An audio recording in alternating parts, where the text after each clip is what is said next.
Namaste. Welcome back, beautiful souls. This is the Tarot Card of the Year reading for the Star card, part 1. So this may be your card if your number is 17.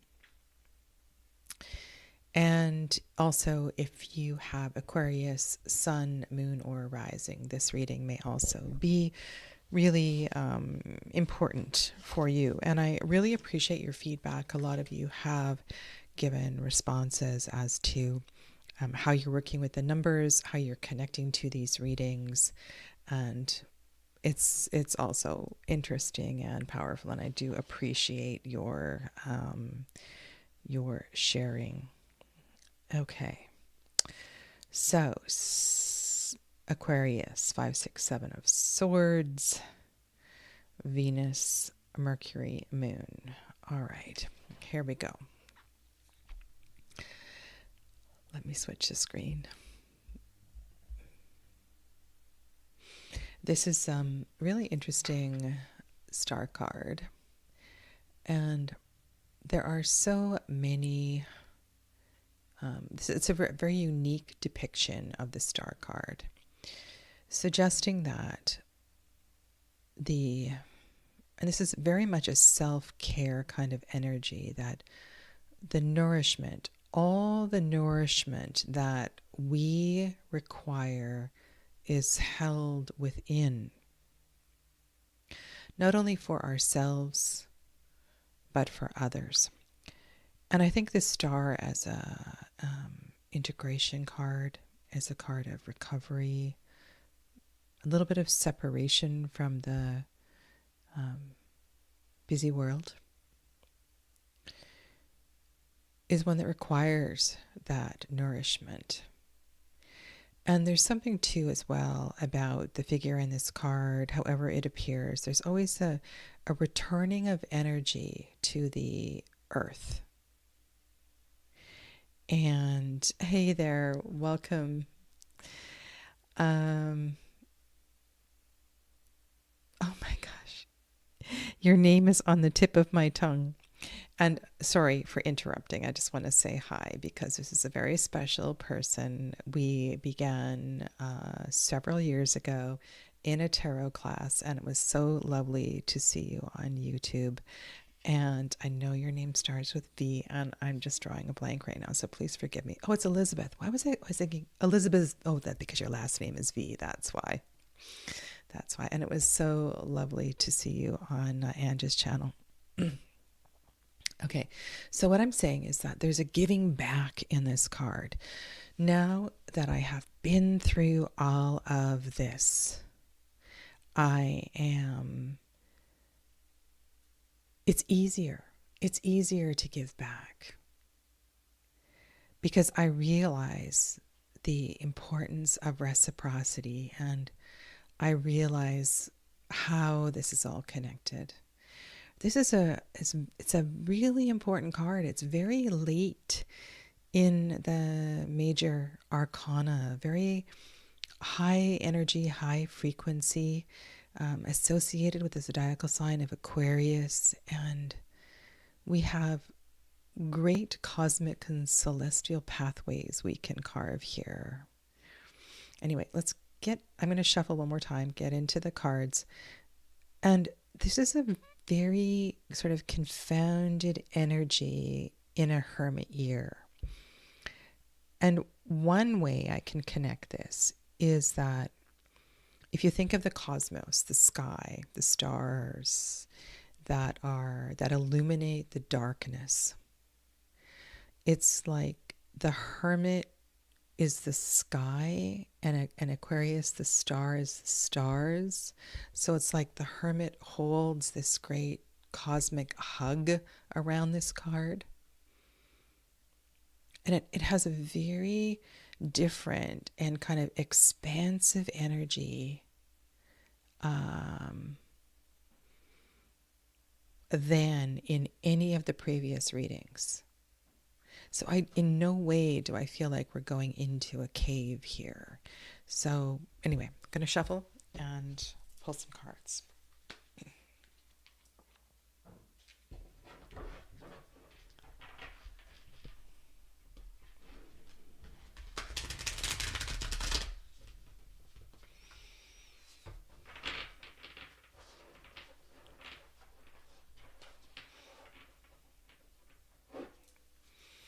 the deck gets well shuffled between readings.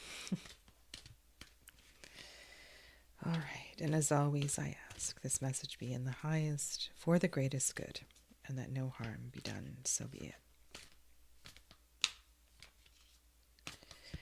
And the unfolding nature of this spread as well, too, I think also it reflects the cosmic journey in a very special way as well.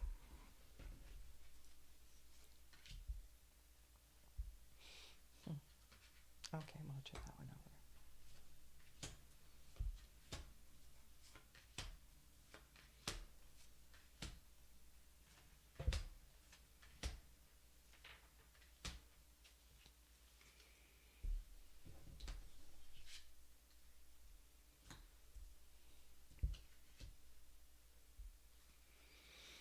All right, so your main theme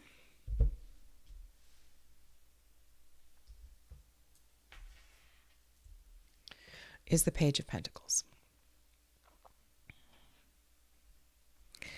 And that is quite a grounded energy to begin this celestial journey.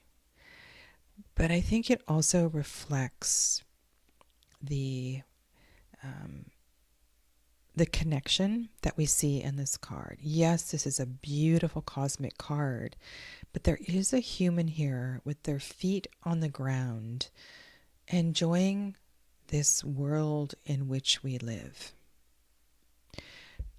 And because it is likely you have come from a Tower year, if you're using this reading as a card of the year reading rather than a zodiacal reading,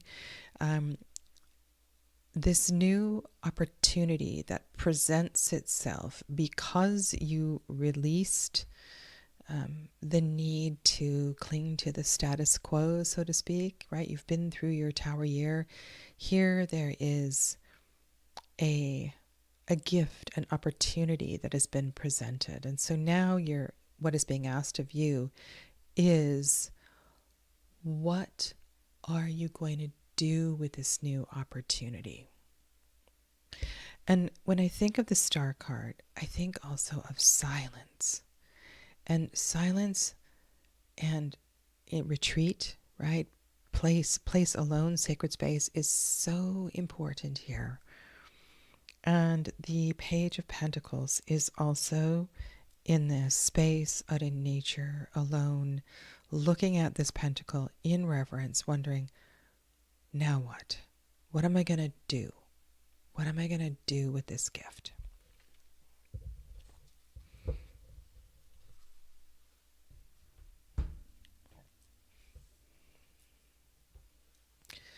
At the bottom of the deck, so when I cut the deck, and the card that's on the very bottom is the Four of Wands, which is a lovely base.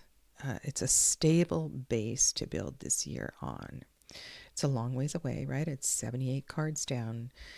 But there's something here that also,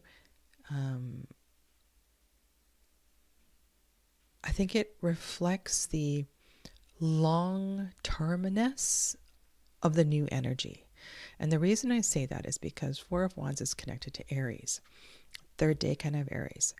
And it makes me think that what you are creating here in this new opportunity, this new beginning, is something that is quite long-term, not something that I would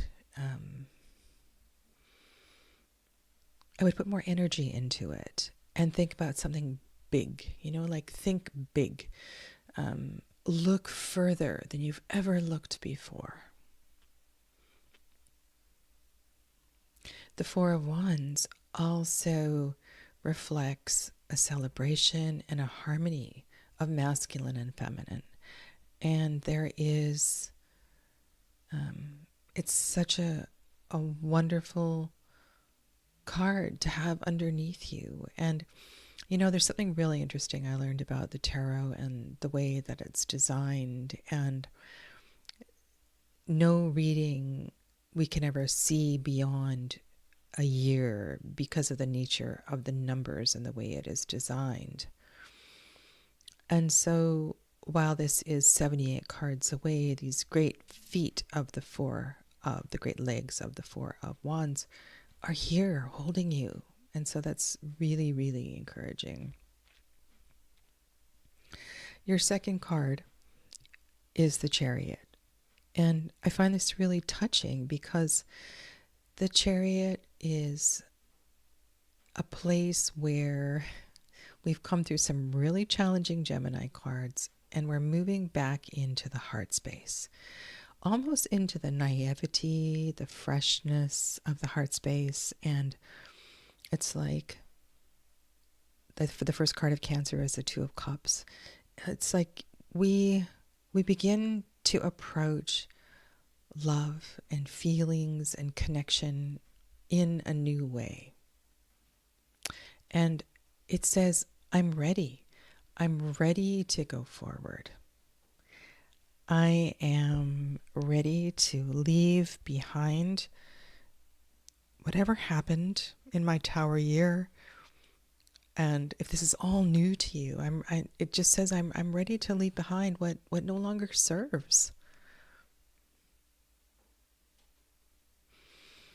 And so in this place of the Star card, this great cosmos, cosmic energy held by the Hermit, have a look around.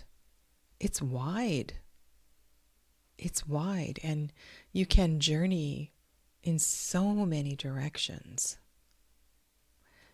And here we have a reading again that the direction of the Chariot follows the direction of the Nautilus spread.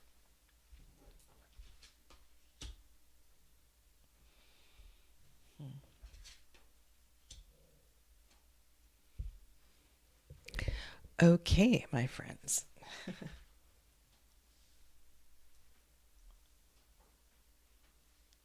So this starts off kind of simply.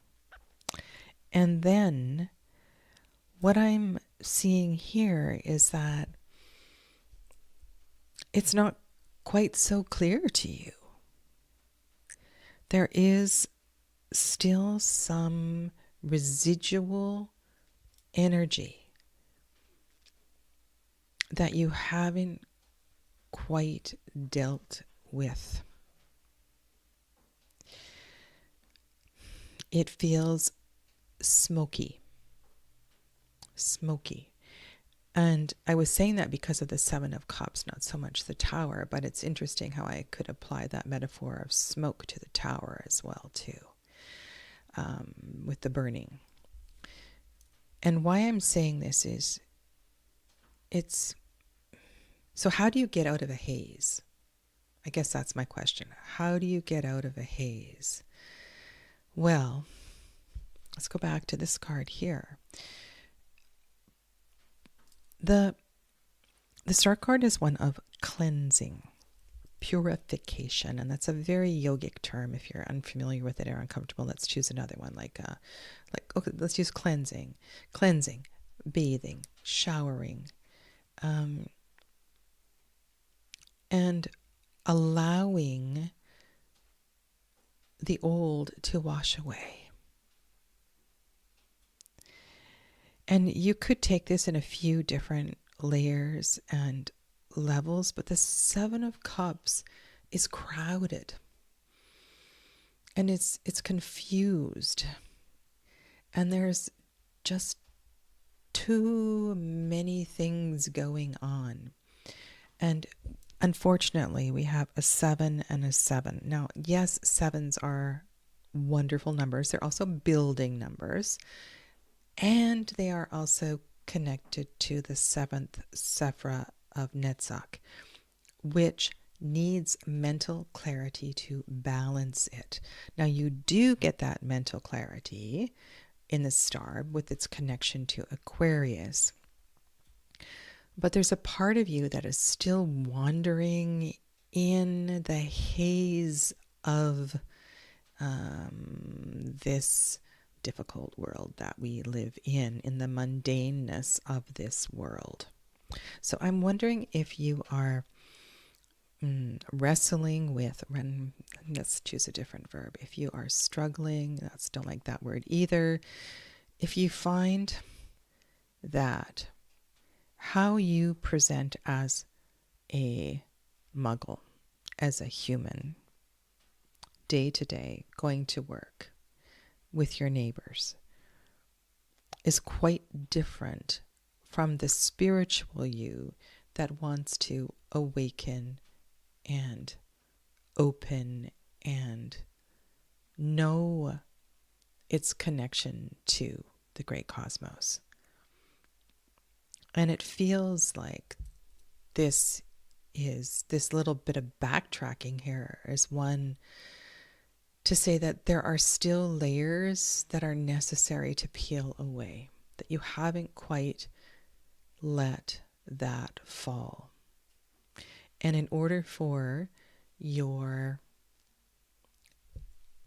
new path to be realized, I would start with a list of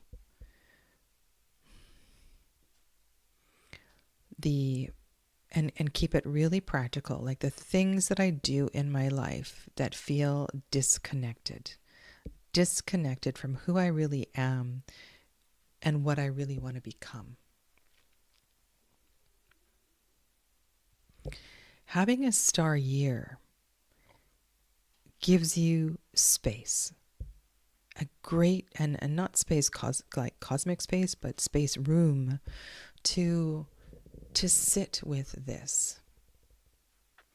And I kind of see this as you reflecting on how the status quo is still affecting me, but you give yourself, ouch, sorry, bang my fingers on the table. You give yourself some distance from it. And I would take that quite literally. How can you give yourself some distance from the day-to-day issues of life so that you can complete this cycle that wasn't quite wound up last year? And when I say year, there's always this question people ask, well, does this reading begin January 1st or does this reading begin on my birthday? And I'm not too hung up on dates. Time is a funny thing. So you work with this energy as it appears.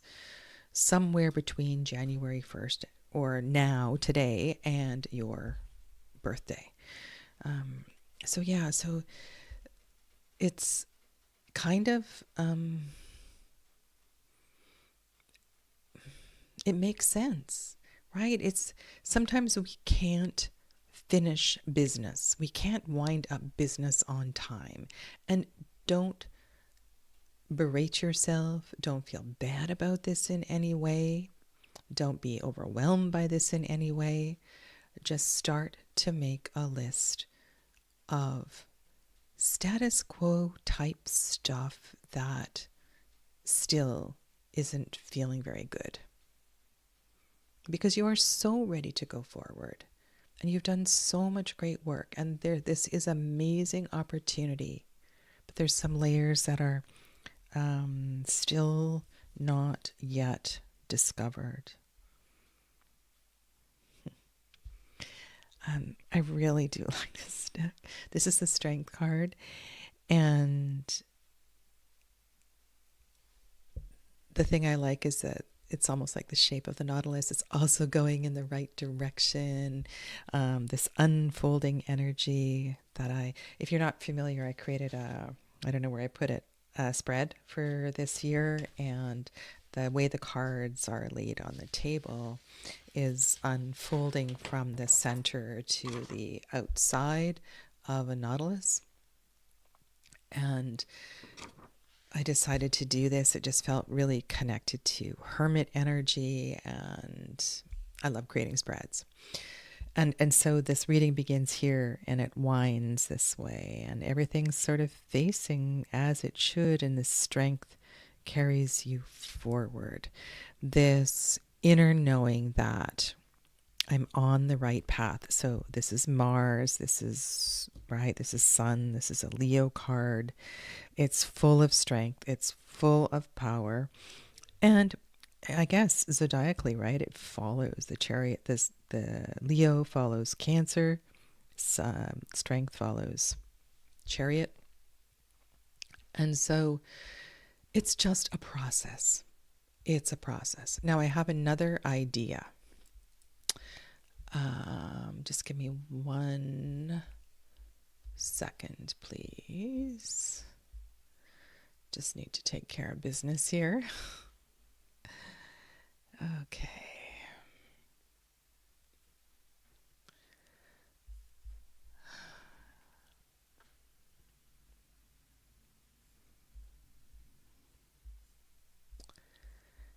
Oh dear. Okay.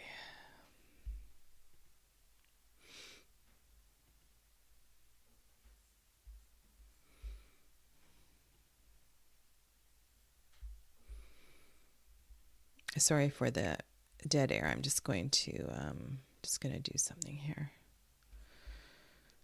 All right.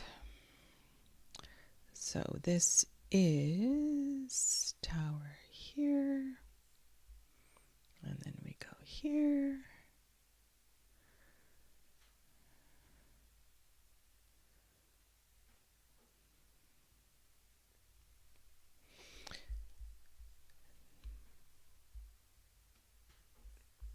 Sorry, again, my apologies. Just take a few breaths or two. I opened the wrong video. Okay, there we go. Live now with Sadhana. Okay.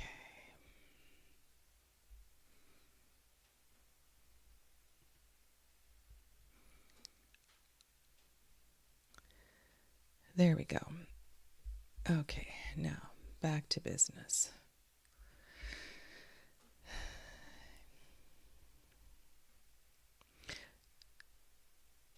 Inner strength, the building of this energy, is an important part of your story. And this connection to your inner fire sense of empowerment is something that you can harmonize with all of this. And I'm sorry, I lost my train of thought with dealing with the chat. So let's go back and just kind of weave this story, and I'll see if I remember where I was at. So you've been given this gift in this new year, and you recognize this new opportunity, ready to go forward, but realizing that there are some layers, there are some issues that haven't been completely dealt with over the past year. You do, however, have the capacity and the harmonizing energy of 2 major arcana here that are going to help you to navigate this. Now, one thing, and maybe this is where I was going to go, and it has to do with the 7 of Cups and this residual energy. And that is, there are sometimes issues with mother, old family patterns and wounds that are at the heart of the Cancer journey. And I wonder if this is part of this story. Cancer season can be really difficult for people who have strained relationships with mom or auntie or family of origin. And so I just offer that connection, because it says here that you can navigate this. And also, look at how the tail of the dragon is kind of facing towards the tower here and going, yeah, I'm saying goodbye to this. Okay, let's do one more card. Okay, not an easy reading, my friends. So, Nine of Swords. I feel like you are on a bit of a roller coaster here. You're feeling good about some of the steps that you have made. You go forward. And this Nine of Swords feels like a card of regret. It's looking back. It's not in the right flow of this reading. So do you have regrets? Do you have questions about how you managed something? I would say that you are so ready to unwind this, and yet you continue to look back. And maybe that's also why the Tower and the Seven of Cups here. So what is pulling you? What is pulling you to look back? What is it that is claiming your energy? And it's exhausting. It's exhausting. And that's the piece that needs your attention. That nagging little thing that won't go away. So not to focus on anything else but that one thing, because there is too much good information here about how far you have come.